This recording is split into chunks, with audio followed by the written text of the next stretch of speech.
Greetings, Earth enthusiasts. If you ever wondered about the incredible perspectives our planet has to offer from high above, you're in the right place. I am Dr. Clive Coetzee, and I'm thrilled to be your guide on this captivating journey into the world of remote sensing. Welcome. And please remember to like, subscribe to, and share this video. Thank you. Okay, so in the previous video tutorial, we generated time series data, monthly, daily, yearly, for snow cover, but as I said, for my region of interest as a whole, which includes 90% of the locations that don't have snow. And therefore we use the sum reducer to magnify the effect of snow, and we identified some interesting patterns. One is June, July, August seem to be the primary month, 2013 particularly, then 2016, number of months of very little snow.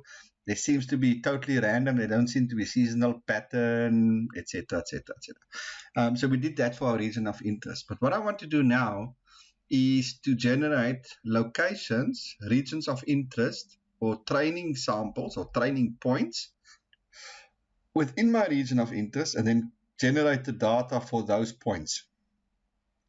So I'm going to have a sample of locations that most probably had snow at some point. And then I'm going to have a number of locations that don't get snow. So basically I'm going to have two groups. Group that at some point, or locations that at some point had snow within the time period. And then locations that most probably had no snow over the time period. And the idea then is that we can overlay it with our climatic data and our terrain data, and then generate some sort of prediction model, some sort of regression model, multiple regression model, etc. But that's we're still working towards that. Okay, so for this case, I am going to generate 100 points. Now, why 100 points? Some suck number. Obviously, the more, the better. Okay, so always go for more, but for illustrative purpose, I think 100 would be fine. And so I'm going to generate 100 points within my region of interest, or training samples or training locations within my region of interest. And then I'm going to populate the snow cover for each of those 100 points on a daily basis over the period from beginning to end. Okay, so that's the idea that we're going to do. Okay, so again, let's go to our region of interest. As I said, we've generated these graphs. This is, I think, monthly. Monthly. But as I said, these are for my region of interest. So what I want to do is, I know roughly where the snow, we've identified locations of snow. Okay, we've identified locations of snow using the Sentinel normalized difference index, or using the snow cover product, or using the Landsat, the Sentinel image itself. Okay, so we've isolated locations that had snow. And I'm using 2023 in particular because that's the period where most snow were visible, meaning most locations had snow. So if I were to put 2016 locations, or base my locations on 2016 snow cover, I would most probably miss some locations that had snow. So therefore I'm going with the year that had the most snow, because that will basically give me the most locations that had snow. Otherwise I would, had very little to work with, little points to work with. Okay, so the first point that obviously now I'm not going to generate a random points. Like in some of the previous videos, tutorials, I've generated random points, 100 random points. Here's a code for it, random.100, close bracket, and there you go, run it, and it creates 100 points. I don't want to do that. I want to specifically have two sets of points, one with snow, one without snow. That's what I want to generate. So if I generate 100 random, it may generate just 100 points, and none of them had to have snow, or all of them would have snow. No, I want to generate it myself. Okay, so I'm going to use the geometry import function. Okay, that's what I'm going to use. Okay, now I've already generated it. There they are. Okay, there's my points, but let's together go for it. Okay, so I'm going to generate a new layer. Okay, I'm going to generate a new layer, and you can call it whatever you want to call it. It's called geometry 2 here. Okay, so let's work on it. Geometry 2. That's what we're going to generate. Okay, so I'm going to go to my little edit layer properties, this little round nut, and I'm clicking on it. What I want to do is I want to create a feature collection. Okay, remember, feature collection is multiple locations. Okay, just like an image collection which has multiple images, a feature collection has multiple locations. Okay, so that's important. I'm going to generate a feature collection and I leave it here. Okay, and then I press OK. Okay, so that's important. Please note of it. You go to new layer, you create a new layer. Within that layer, you say this is a feature collection, and you can call it whatever you want to call it. Let's leave it at test. Give it a test. Okay, you'll see there it will say test. Okay, and there it is also test. Okay, and it's a feature collection. You'll see it's a feature collection. The moment it's got 0 elements, 0 training samples. So now we need to start populating this feature collection, meaning add locations. Okay, add location. Again, how many add locations? Thumbs up, that's up to you. And in our case, we're gonna not, it's not polygons that we're adding. We're not adding polygons or rectangles or whatever. We're adding points, meaning a centroid. Okay, we're meaning a centroid. Okay, you can do the rest. That's up to you. But I said I want one value, not a reduced value of a specific region or a area itself. I want a point location. I want a centroid. I want a value for that specific location. So that's what I want. So that's what I'm going to work with. This little add the marker or add a point. Okay. Remember, this gives you a centroid. It gives you a particular point.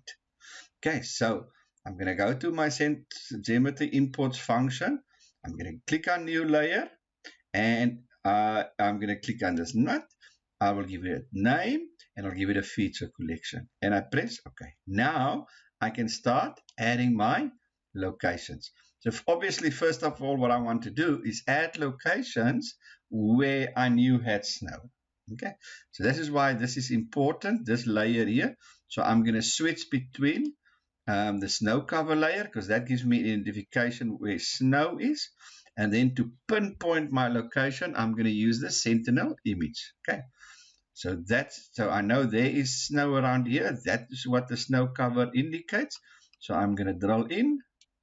Okay, it does take, unfortunately, a bit of time.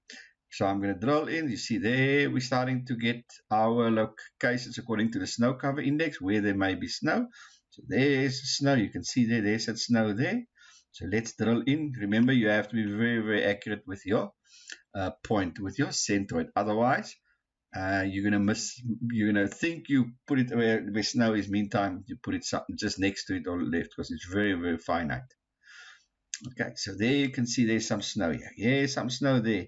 Okay, so remember, all I do now, I go to my little marker here, my add a marker, and I just click on it. I click there.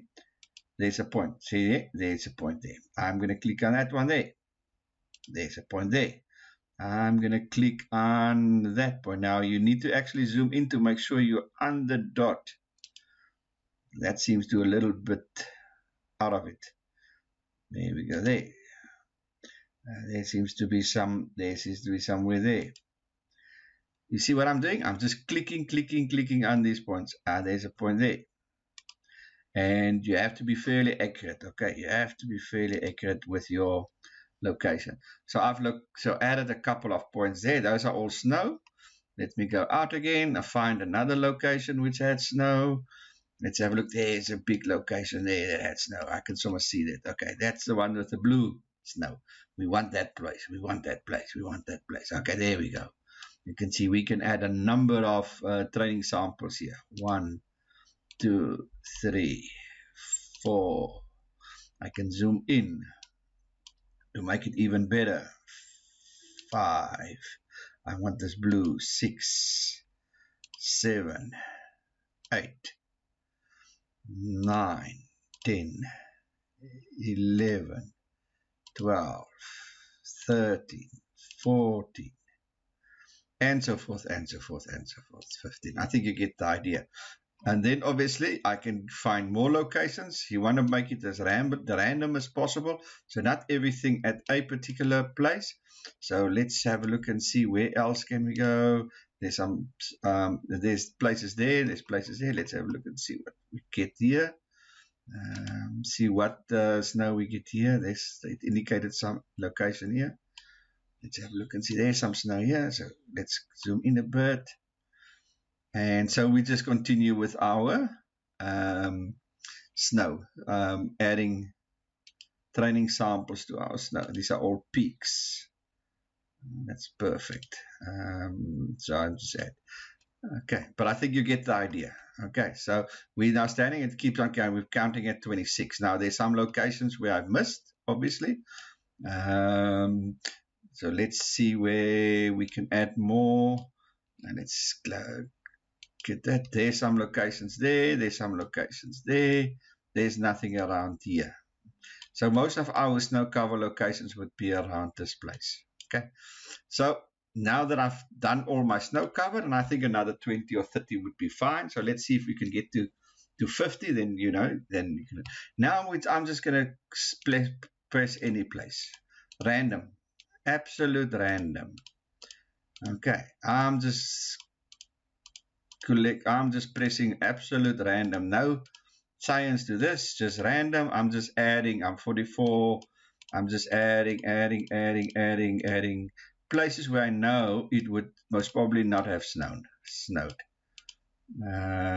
So let's get some water areas in here as well, some grass, some all sorts of things. Okay, so let's say I'm happy with that.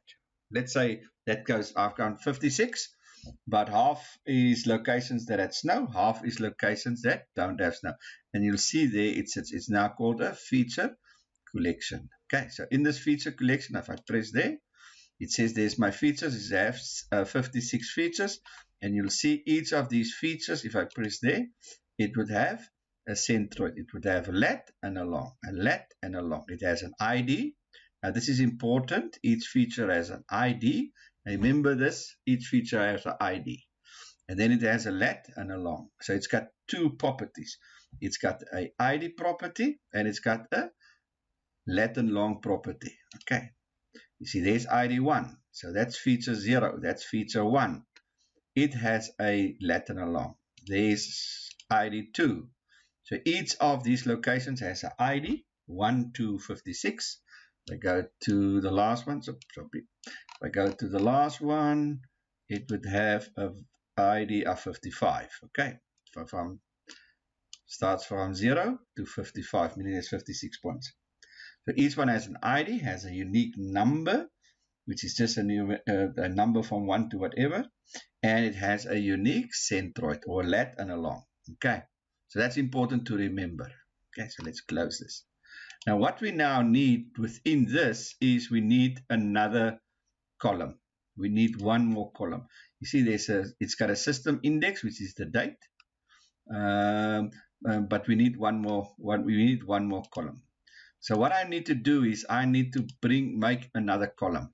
Okay, so I've done this now. There it sits. Okay, so I've got my feature collection, got 56 elements. Each element has a unique ID.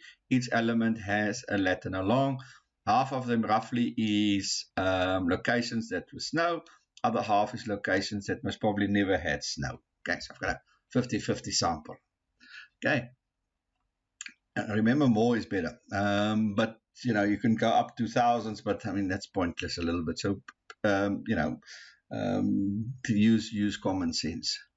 Okay, so I've got my feature collection. My feature collection is not random. It is selected points, and I've been for that now. Okay, so there it sits. I've got a feature collection, 56 elements. What I now need to do within that feature collection, I need to generate another column. Okay, I need to generate another column. Remember, what we now need is what we call the triplets. We need 3 columns or 3 features for each location. We need its ID, we need a value, and we need its lat and long.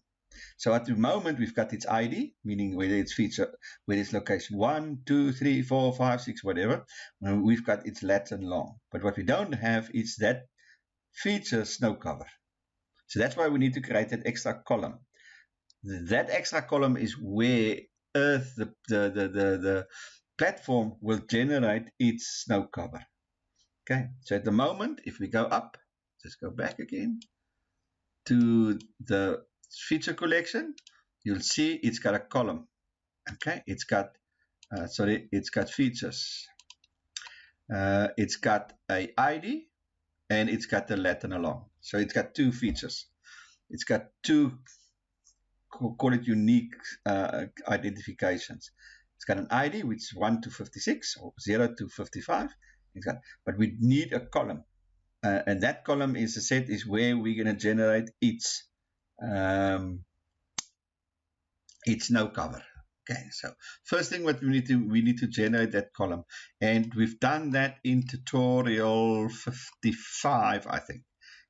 But here we created random points. Okay, now we're just not creating random points, we're creating selected points. But in tutorial 55, we've done it as well. But we're going to go through it again. So I've got my feature collection. So in this feature collection, I want to create another column. Okay, so how do I do this? Okay, remember I've got a feature collection and it's called test. Okay, so the name of this feature collection is test. Okay, so what I'm going to do is I'm going to go. Okay, so let's go here. Let's open this. And this is how I generate that extra point. So I'm going to say my point, I'm going to give it a name, is equal to, and obviously this must be the name now of that feature collection, which is test. And then I'm going to, in that feature collection, in that test feature collection, I'm going to create a random column, and I'm going to call that column point. Now, again, you can call it snow cover, ding-a-ling, whatever you want to call it. That's up to you. No issues with it. You want to call it your mother's name, your girlfriend's name, your dog's name, that's up to you. I'll just call it point. Okay. So within the test, what is test? Test is this feature collection. There it sits. Feature collection with that elements. So within this feature collection, for each of those 56 elements, I'm going to generate a column, a cell, and that is called point. Okay, and then I'm going to save that asset as a table. Okay, so I'm going to export it as a table to my assets here, and it's called point. So that's that point there. It's the name of it, and I'm giving it a name and another name. So that could be the same, it could be different, that's totally up to you. So then I export it. Okay, so I press run, and it will come. Okay, so let's quickly run. It's gonna, okay, now I'm not gonna run it now. I'll show you guys now how I'm doing it. Okay, so I'm creating a variable. That variable is point, and that point is a feature collection. And I'm generating a feature collection which is called point from a feature collection that is called test, and including a column called point. Okay, so I'm generating a feature collection from an existing feature collection, but I'm adding a random column which is called point. And then I'm saving that feature collection point, feature collection point, I'm saving to my assets. Okay, I'm saving to my assets. And then once I've saved it to my assets, I'm going to call it back into Earth Engine, and I'm going to say that's a feature collection, and I'm calling it now snow. So I've got a test feature collection, which is all these random points that I've created. I'm adding a column which is point, and I'm creating a new feature collection which is point. Then I'm taking this point feature collection, I'm saving it to my assets. And then I recall it from my assets, and I'm giving it a new name which is called snow. I hope this makes sense. Okay, so let's go back to what I've done. Remember, I've went through geometry, which is the 100 points. Okay, so let's quickly take this off. There's my geometry, there's my 100 points.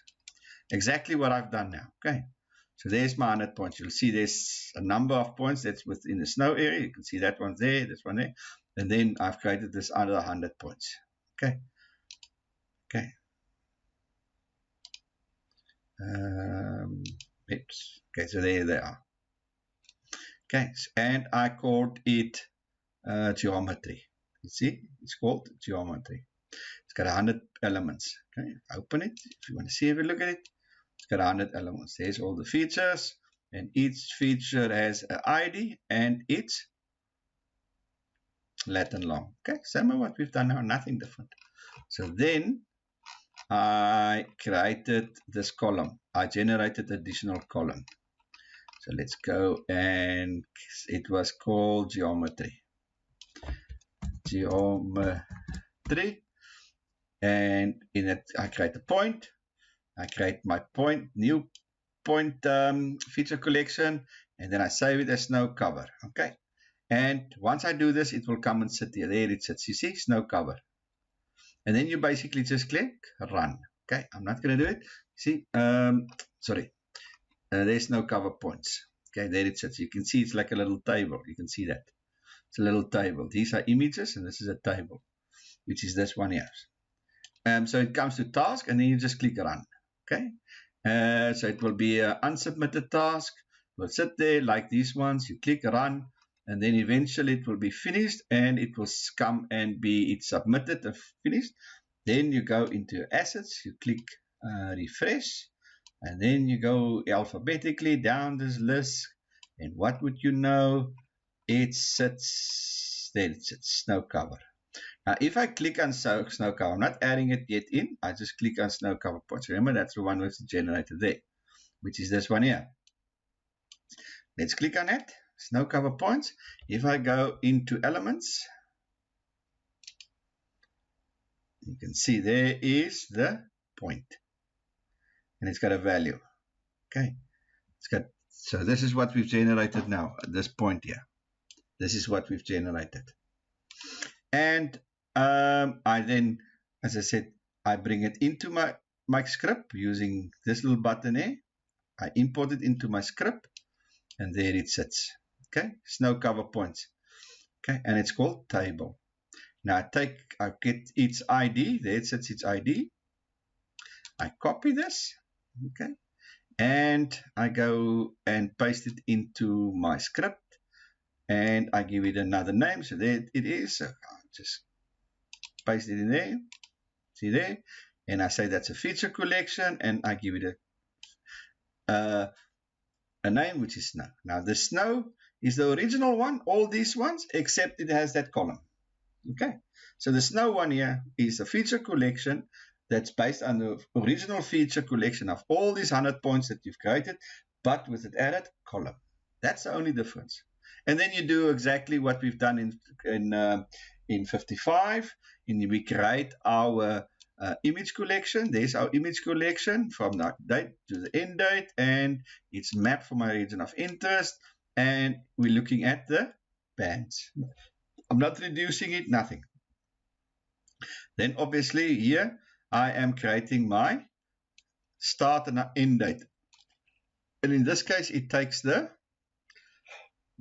start date and the end date as it is within the image, i.e. this period. Okay, so I'm not giving it a different start and end date. I'm saying use this particular date. I have included the scaling factor. So if we need a scaling factor, I've included that scaling factor just in case.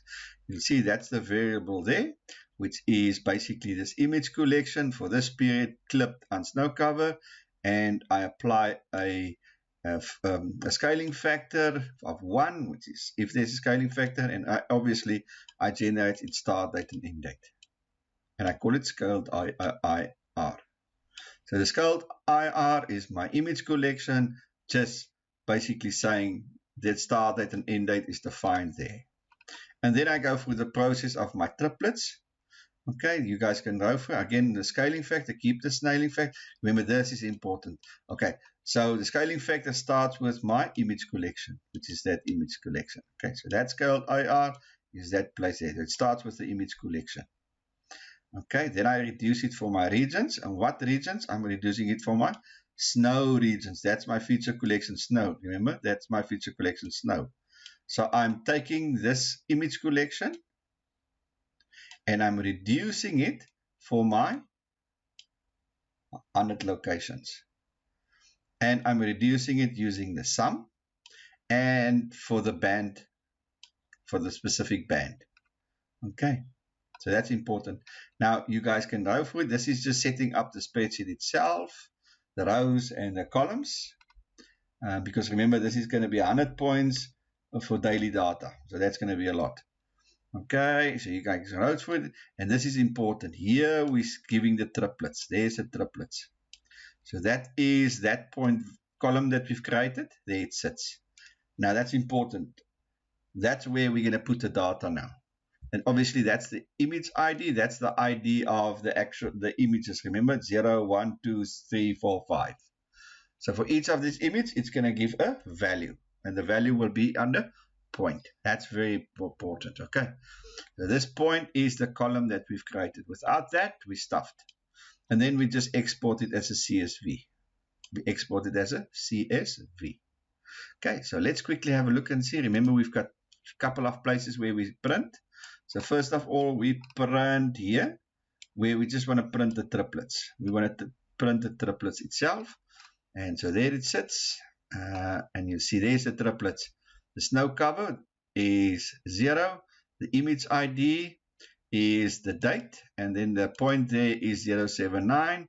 That's what we've created there. That's the point there. That's just the value that it assigns to it. Okay. So there's the three of, let's say, call this the triplets, which is the band. So the value of the band, its ID, which is the date, and a point, which is just a random number. Okay. And here, as I said, here we've just printed one. We've printed the first ID or the first location. So let's quickly go there. We open it. There it is. So there's the dates. You can see it, 24 February, 25. So there's the snow cover 000. And it will continue. There was snow cover 22 of the 6th month, 2000. There was a bit of snow cover. And then we go, there's some snow cover there. 17th of the 7th, 21 of the 7th, etc., etc. Let's have a look at 2023. There's a whole lot of them. Okay, so that's 2001. I mean, we're far from 2023. There's 2023. So let's have a look and see. Okay, this is now 8th month. There's 7th month, 7, 32, 15th of the 6th, 4th of the 6th, 2023. So that's 10th of April, 20th of April, there was already some snow. Okay, but this, okay, so this is a snow per day, okay, snow cover per day for this particular location. Now, which location is this? This is location 19.37 minus 33.57, and that is location, it will have an ID. Where's the ID? That ID will be under point. That will be 0.079. That's the ID that. So we can actually go and figure out which of these 100 points that specific one represents. Okay. So obviously it's the table will now be for each 100 points, it will be this. Okay. And so when we run it, that will also now come under our unsubmitted task. Okay, and then I press run, and there it sits, snow cover, which is our spreadsheet. There it sits, snow cover. It's a name of the file, snow cover. There it sits. And we're going to continue with that a little bit later. I think it's enough for now. So in this particular video tutorial, the important part is generating these 100 random points, or not random points, 100 points, snow, no snow, snow, no snow, roughly equal, and how we bring that into our script and how we generate a column. And it's very similar, as I said, to tutorial 55 that we done. Okay. So in the previous one, after the next tutorial, we're going to run it again. And then we're going to go to the spreadsheet and going to play around with the spreadsheet a bit. We haven't played around with Excel. I miss my Excel. So in the next one, we're going to look at what we actually generated from here. Okay, and see what we can learn from that. Okay, great, excellent. Thanks for joining me. Much appreciated. I trust you finally enjoying the journey, like what I'm doing it. I like this ride. May it continue for a long, long, long time. Please, ladies and gents, please subscribe, please like, please share. Sharing is caring. I really appreciate your support. And then, yeah, I'll see you on the other side.